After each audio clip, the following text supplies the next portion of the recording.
నమస్తే welcome to AP now news.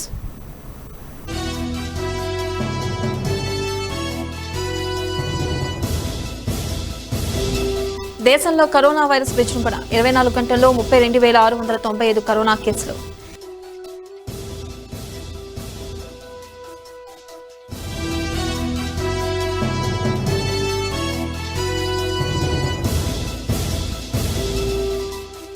Srisailam ప్రాజెక్టుకు భారీగా వరద నీరు 9 గేట్ల ద్వారా దిగువకు విడుదల.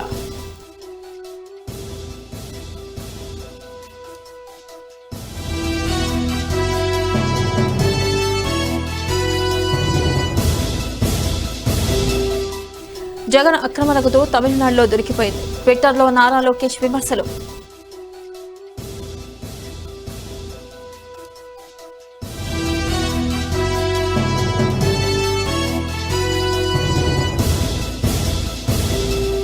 హోమ్ క్వారంటైన్ లోకి BCC chief Ganguly, CAB joint secretary స్నేహా శిష్కు పాజిటివ్ గా నిర్ధారణ.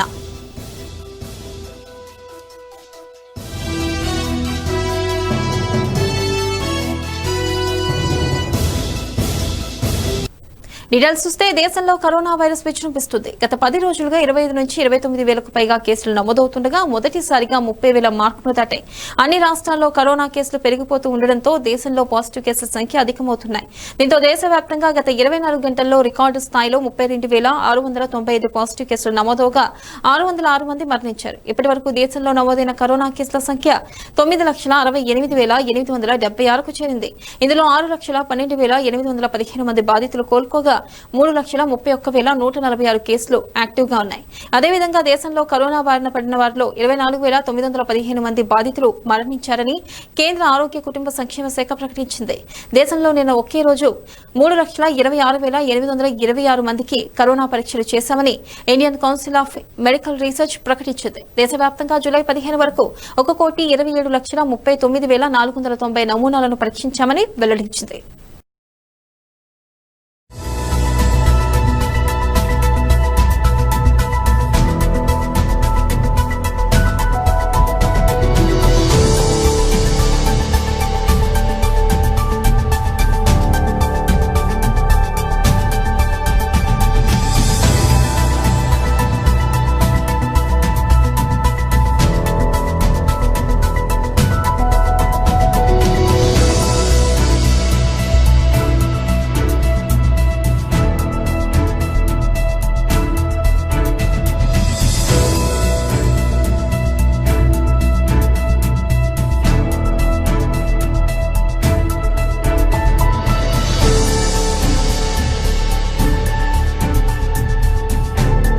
పక్క రాష్ట్రాల నుంచి వస్తున్న మద్యాన్ని పట్టుకుంటూ గొప్పలు చెప్పుకుంటున్న జగన్ సర్కార్ కు ఇక్కడి నుంచి పోతున్న డబ్బులను మాత్రం పట్టుకునే దమ్ము లేకపోయిందని టీడీపీ యువనేత మాజీ మంత్రి నారా లోకేష్ విమర్శలు గుప్పించారు. వైసీపీ నేత బాలినేని స్టిక్కర్ తో ఉన్న కారులో డబ్బు పట్టుబడ్డాన్ని ఆయన ప్రస్తావిస్తూ ఈ మేరకు తన ట్విట్టర్ ఖాతాలో ట్వీట్ పెట్టారు. వైఎస్ జగన్ గారి శాండ్ ల్యాండ్ వైన్ తమిళనాడులో దొరికిపోయింది. మంత్రి అనుచరులు మంత్రి స్టిక్కర్ ఉన్న కారులో 5.27 కోట్లు తరలిస్తూ పట్టుబడ్డారు. ఇతర రాష్ట్రాలకు తరలిపోతున్న డబ్బుల కట్టలు చూస్తే వైకాపా ఎమ్మెల్యేల దోపిడీ ఏ రేంజ్ లో ఉందో అర్థమవుతుంది అని అన్నారు. ఆ తర్వాత ఇతర రాష్ట్రాల నుండి వస్తున్న మద్యాన్ని పట్టుకుని గొప్పగా చెప్పుకుంటున్న ప్రభుత్వానికి పక్క రాష్ట్రాలకు తరలిపోతున్న అక్రమ సొమ్మును పట్టుకునే దమ్ముందా అని ప్రశ్నించారు.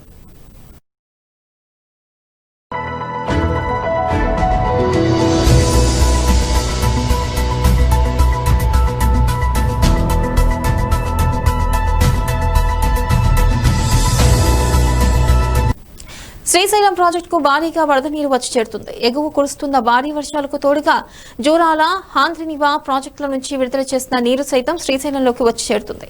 శ్రీశైలం ప్రాజెక్టు పూర్తి స్థాయి నీటి మట్టం 885 అడుగులు కాగా ప్రస్తుతం 820 అడుగుల వరకు నీరు వచ్చి చేరింది.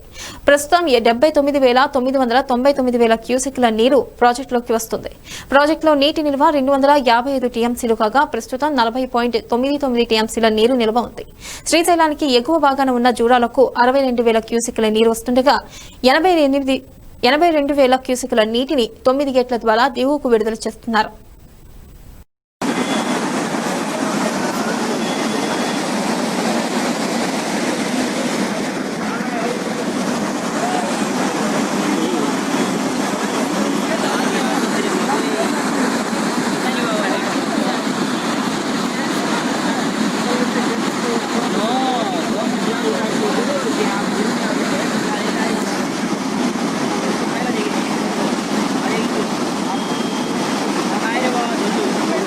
ఆంధ్రప్రదేశ్ నుంచి తమిళనాడుకు వెళుతూ చెన్నై సమీపంలో పట్టుబడిన ఓ కారులో 5 కోట్లు పట్టుపడ్డాం.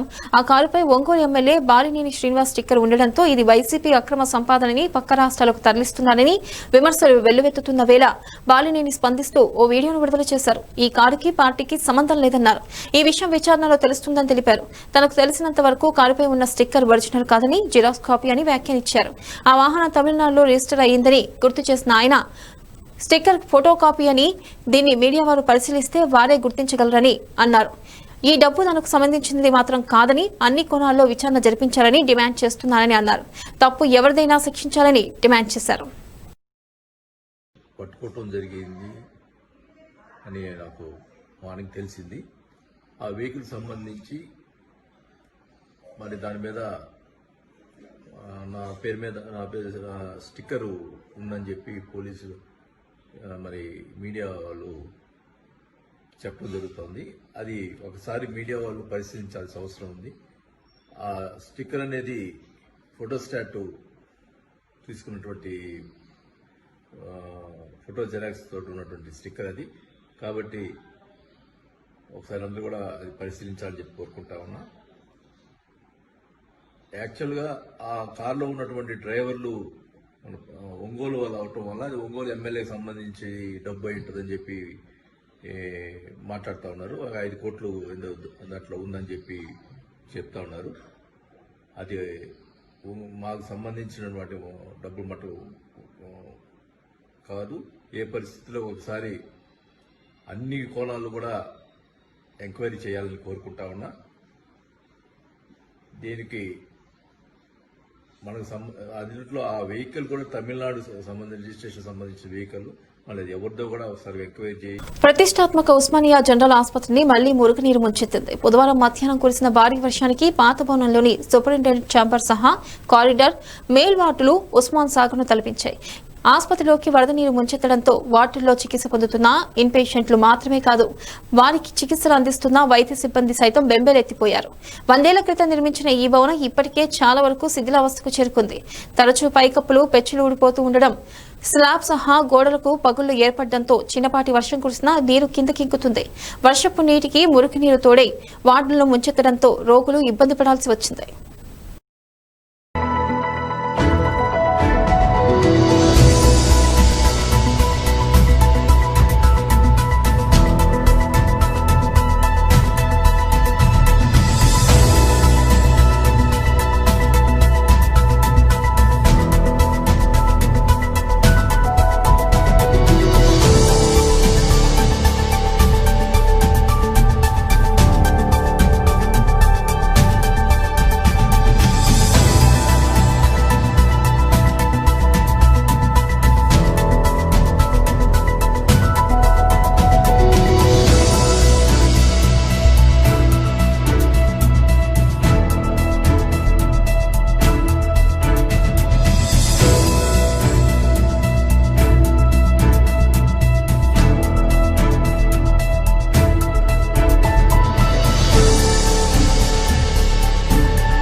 కృష్ణానదిపై నిర్మితమైన ప్రకాశం బ్యారేజ్ కు వరద నీరు భారీగా చేరుతుంది. ప్రకాశం బ్యారేజ్ 26,150 క్యూసెక్ల నీరు వస్తుంది. బ్యారేజ్ లో గరిష్టంగా 12 అడుగుల నీటి మట్టం ఉండేలా చూస్తూ 21,750 క్యూసెక్ల నీటిని దిగువకు విడుదల చేస్తున్నారు. మొత్తం 30 గేట్లను 1 అడుగు మేర ఎత్తారు. గురువారం ఉదయానికి ఎగువ నుంచి వచ్చే నీటి పరిమాణం మరింత పెరుగుతుందని అధికారులు తెలిపారు.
ఆర్థికంగా వెనుకబడిన ఎస్సీ, ఎస్టీ, బీసీ మహిళలను ఆదుకునేందుకు వైఎస్ఆర్ చేయూత పథకాన్ని కేబినెట్ ఆమోదముద్రను తెలిపిందని మంత్రి పేర్ని నాని వెల్లడించారు. వైఎస్ఆర్ పెన్షన్ కానుక పొందుతున్న అర్హులకు సైతం ఈ పథకం వర్తిస్తుందని చెప్పారు. మీడియాతో మాట్లాడిన మంత్రి నాని సమావేశంలో తీసుకున్న నిర్ణయాలను వెల్లడించారు. నాడు నేడు పథకం ద్వారా స్కూళ్లలో మౌలిక వసతులు కల్పించే కార్యక్రమానికి కేబినెట్ ఆమోదం తెలిపిందన్నారు. ఈ కార్యక్రమంలో భాగంగా మొదటి విడతగా 920 కోట్ల రూపాయలు ఖర్చు చేశామని వెల్లడించారు. మరో 250 కోట్లు రెండో విడత కార్యక్రమానికి కేటాయించడానికి కేబినెట్ ఆమోదం తెలిపిందన్నారు. దీని కింద ఇప్పటికీ 17 లక్షల మంది అప్లై చేసుకోవడం జరిగింది. దీనిలో ముందుగా ఇచ్చినటువంటి గైడ్లైన్స్ ప్రకారం పెన్షన్ అంటే వైఎస్ఆర్ పెన్షన్ కానుక పొందేటువంటి మహిళా మండలికి అర్హత లేదు అని చెప్పని ముందుగా రూల్స్ తయారు చేశారు. కానీ ముఖ్యమంత్రి గారు వారి దృష్టికి వచ్చినప్పుడు దానిలోని ఎవరైతే అసలు వైఎస్ఆర్ పెన్షన్ కానుక ద్వారా పెన్షన్ పొందేటువంటి ఈ 45 ఏళ్ల నుంచి 60 ఏళ్ల మధ్యలో ఉన్నటువంటి బీసీ, ఎస్సీ, ఎస్టీ, మైనార్టీ కులాలకు సంబంధించినటువంటి వారు పెన్షన్ పొందడానికి అర్హత భర్త చనిపోవటమో లేదా ఒంటరి మహిళగా అంటే భర్త వదిలివేసి ఒంటరి మహిళగా ఉన్నవారు కానీ లేదా వికలాంగులు కానీ అంగవైకల్యం ఉన్నవారే దీంట్లో పెన్షన్ పొందుతుంటారు. కాబట్టి అటువంటి వారికి ఈ పథకాన్ని అందకుండా చేయటం అనేది కరెక్ట్గా సహేతుకం కాదని చెప్పని ముఖ్యమంత్రి గారు భావించి సుమారుగా అంటే దీన్ని కూడా అంటే ఈ పెన్షన్ పొందేటువంటి వారు వైఎస్ఆర్ పెన్షన్ కానుకలు పొందేటువంటి వారు కూడా వైఎస్ఆర్ చేయూతలో లబ్ధిదారులుగా స్వీకరించాలని చెప్పని ఈరోజు కేబినెట్ తీర్మానం చేయడం జరిగింది. దీని ద్వారా మరొక 8,21,000 మంది పెన్షన్ ఎవరైతే పొందుతున్నారో వితంతు పెన్షన్ కానీ లేదా ఒంటరి మహిళ పెన్షన్ కానీ వికలాంగుల పెన్షన్ కానీ పొందేటువంటి బీసీ, ఎస్సీ, ఎస్టీ, మైనార్టీ సంబంధించినటువంటి స్త్రీలందరికీ కూడా ఈ వైఎస్ఆర్ చేయూత పథకం ద్వారా లబ్ధి చేకూరుతుంది. మొత్తం ఇది అంటే ఇప్పుడు వచ్చే అంటే ఇవాళ తీసుకున్నటువంటి కేబినెట్ నిర్ణయం ద్వారా లబ్ధి చేకూరే 8,21,000 మందితో కలిపి మొత్తంగా 25 లక్షల మంది పైబడి వెనుకబడిన కులాలు, ఎస్సీ కులాలు, ఎస్టీ కులాలు మరియు మైనార్టీ కులాలకు సంబంధించినటువంటి మహిళా మండలందరికీ కూడా ఈ పథకం అందుబాటులోకి వస్తుంది, వర్తింపజేస్తుంది.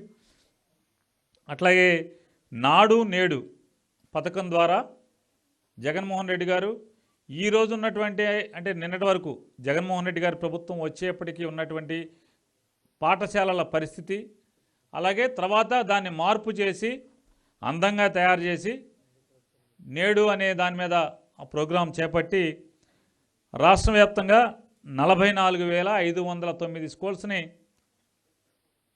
జగన్ గారి పథకం ద్వారా మార్పు చేయదలుచుకున్నారు. దీనిలో మొదటి విడతగా 15,715 స్కూల్స్, అలాగే రెండో విడతగా 14,584 స్కూల్స్, అలాగే మూడో విడతగా 16,000 పైచిలకు స్కూల్స్ కూడా ఈ నాడు నేడు ప్రోగ్రాం ద్వారా స్కూల్స్నన్నీ కూడా ఫేస్ లిఫ్ట్ చేయాలి, సౌకర్యాలు కల్పించాలి. స్కూళ్ళలో చదివేటువంటి ప్రభుత్వ పాఠశాలలో చదివే ప్రతి పిల్లవాడు టీడీపీ ప్రభుత్వ హయాంలో రాష్ట్ర బడ్జెట్పై భారం పడకుండా ఉపాధి నిధులను సద్వినియోగం చేసుకుని 17,330 కోట్లతో నీరు చెట్టు నీరు ప్రగతి కార్యక్రమాన్ని చేపట్టామని మాజీ మంత్రి దేవినేని ఉమామహేశ్వరరావు తెలిపారు. ఈ పథకాల ద్వారా సాగునీటి పారుదల రంగంలో అనేక జాతీయ, అంతర్జాతీయ అవార్డులు వచ్చాయని, గ్లోబల్ వాటర్ కన్జర్వేషన్ అవార్డు లాంటి ప్రతిష్టాత్మక అవార్డులు తమ ప్రభుత్వానికి వచ్చాయని గుర్తు చేశారు. కానీ ఉపాధి హామీ పథకం ద్వారా కూలీలకు వెళ్లాల్సిన 4,500 కోట్లు వైసీపీ నాయకులు పందికొక్కుల్లా దోచుకుంటున్నారని ఆరోపించారు. స్ఫూర్తిదాయకం. ఈరోజు కూడా ప్రతి ఒక్క రైతు కూడా మెట్ట ప్రాంతాల్లో కావచ్చు, ఉభయ రాష్ట్రాల్లో కావచ్చు, దేశంలో మరి విజయవాడ పార్లమెంటు సభ్యుడిగా ఆయన మరి కేంద్ర మంత్రిగా, అటు విద్యుత్ ఇరిగేషన్ శాఖ మంత్రిగా కూడా కేంద్ర మంత్రిగా పనిచేశారు. మళ్ళీ 60వ దశకంలో ఆయన ఏకగ్రీవంగా మరి విజయవాడ పార్లమెంటు సభ్యుడిగా ఎన్నికవటం, మరి ఆయన చేసిన సేవలు సెంట్రల్ వాటర్ కమిషన్ సభ్యుడిగా కావచ్చు, కమిషన్ చైర్మన్గా కావచ్చు, అదేవిధంగా మరి విద్యుత్, అదేవిధంగా మరి ఇరిగేషన్ శాఖ మంత్రిగా ఆయన తీసుకున్న నిర్ణయాలు కానీ, కృష్ణా గోదావరి మరి వాటర్ పంపకాల్లో కానీ మరి ఆయన సేవలో మరి కొనయాడదగ్గాయి.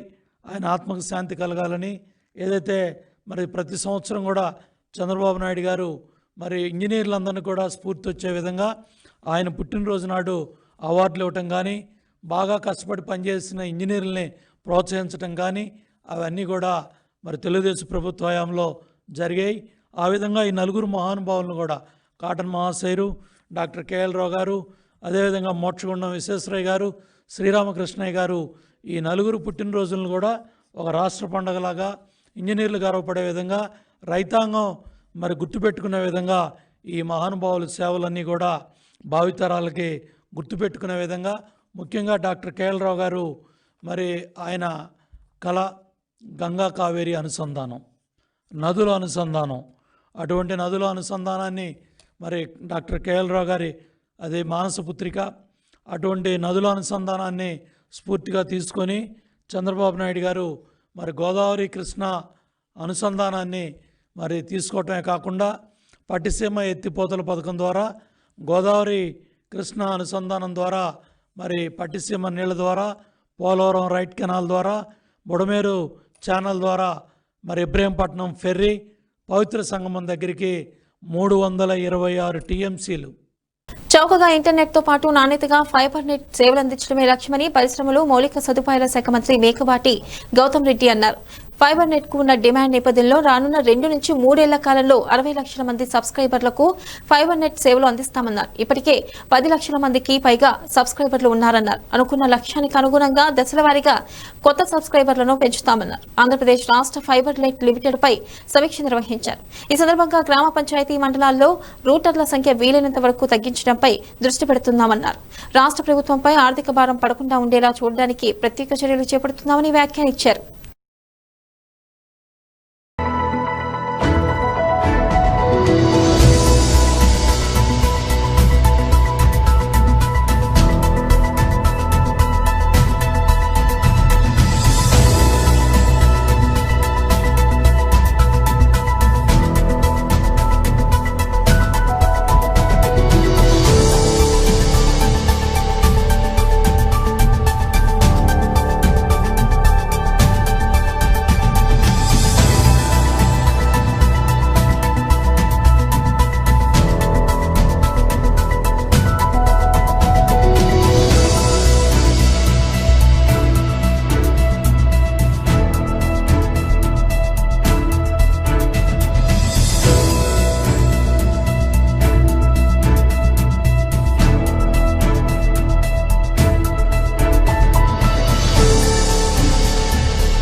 జార్ఖండ్ పరిసరాల్లో ఉపరితల ఆవర్తనం కొనసాగుతుంది. రుతుపవనద్రోణి తూర్పు భాగం వాయువ్య బంగాళాఖాతం మీదుగా పయనిస్తుంది. వీటి ప్రభావంతో రాష్ట్రంలో రుతుపవనాలు చురుగ్గా కదులుతున్నాయి. ఎక్కువ చోట్ల ఉరుములు, పిడుగులతో వర్షాలు కురిశాయి. రాజమండ్రిలో 51, ధవళేశ్వరం, ఇంజారం, పొంగలూరులో 50, తాళ్లరేవు 49 మిల్లీమీటర్ల వర్షపాతం నమోదైంది. గురువారం, శుక్రవారాల్లో రాష్ట్రంలో తేలికపాటి నుంచి ఓ మోస్తరు వర్షాలు కురవనున్నాయని, ఈ నెల 18, 19 తేదీల్లో దక్షిణ కోస్తా, రాయలసీమల్లో ఓ మోస్తరు నుంచి భారీగా, ఉత్తరాంధ్రలో భారీ నుంచి అతి భారీగా వర్షాలు కురుస్తాయని అమరావతి వాతావరణ కేంద్రం తెలిపింది. రోజు రాష్ట్రంలోని చాలా జిల్లాల్లో 1-2 చోట్ల భారీ వర్షాలు కురిసే అవకాశం ఉందని వెల్లడించింది. గ్రేటర్ హైదరాబాద్ లో 3 రోజుల పాటు మోస్తరు నుంచి భారీ వర్షాలు కురిసే అవకాశం ఉంది.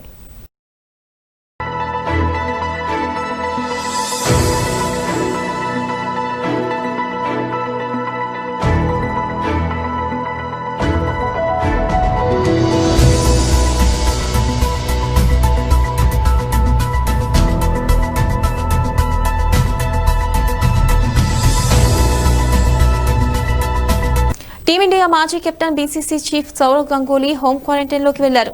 ఆయన సోదరుడు బెంగాల్ క్రికెట్ అసోసియేషన్ సంయుక్త కార్యదర్శి అయిన స్నేహాశిష్ గంగూలీకి కరోనా నిర్ధారణ రావడంతో గంగూలీ వెంటనే హోం క్వారంటైన్లోకి వెళ్లాడు.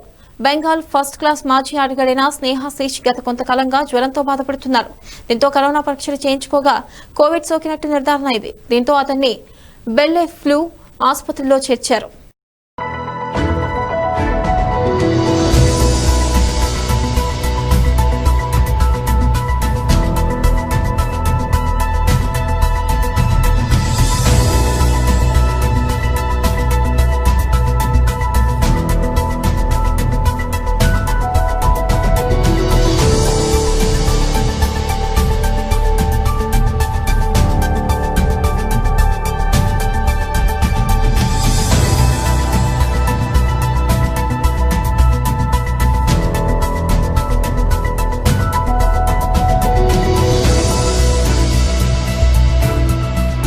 బులెటిన్ ముగించే ముందు మరోసారి హెడ్లైన్స్ చూద్దాం.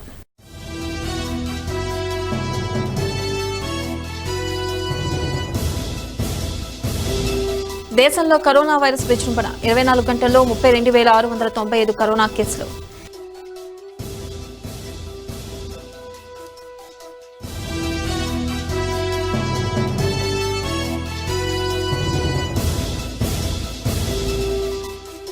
శ్రీశైలం ప్రాజెక్టుకు బాధిగా వరద నీరు 9 గేట్ల ద్వారా దిగువకు విడుదల.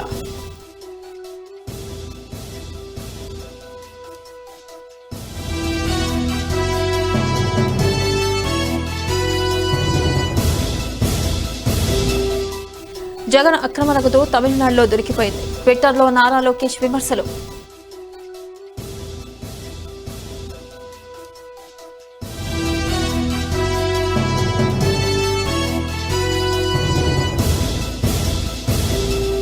హోం క్వారంటైన్లోకి BCC chief Ganguly. CAB joint secretary Snehasish కు పాజిటివ్గా నిర్ధారణ.